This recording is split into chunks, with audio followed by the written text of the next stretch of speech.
Total na pinatay ng mga rebelding New People's Army ang Capgo na nakabakasyon sa kanilang lugar sa barangay Pamukid sa bayan ng San Fernando, Camarines Sur noong Huwebes, Marso 17. Mga tama ng bala mula sa kalibre 45 baril ang tumapo sa buhay ni Gino Ulugar ng pagbaril ng 3 NPA.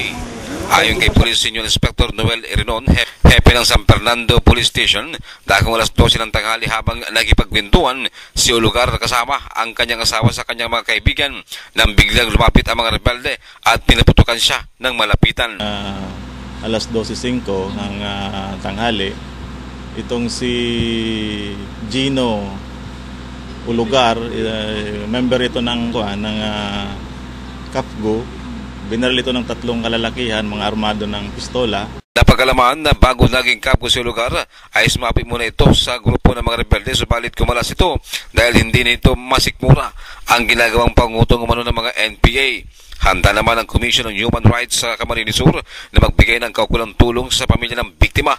Ayon kay Atty. Arlene Arlanco, Direktor ng Commission on Human Rights sa probinsya, na magbibigay sila ng 10,000 piso bilang financial assistance at pagtulong sa proseso ng pagsampa ng formal na reklamo laban sa mga responsable sa krimen. Sa dahilan na siya isang Capgo, magkakaroon sila dito ng human rights violations. Unang-una na yung right to life ng tao na yun, yung Capgo. Kaya pwede silang papanagutin sa batas kasi minsan yung mga ganitong mga NPA naman, mga taga doon lang sa lugar. Kaya there is a great probability na kilala sila ng pamilya ng biktima. Ayon naman kay Major Harold Cabunok, tagapagsalita ng 9th Infantry Division noong nakaraang taon 2010, 8 Capgo at 6 na sundalo sa kabilang sa 45 inosenteng mamayan. Nito nakaraang buwan ng Pebrero, 6 na miyembro ng pamilya Petrito Pico ang minasakyan ng naturang mga rebelde sa barangay Bilente, Malipanan dahil sa pagtanggi magbigay ng kutong.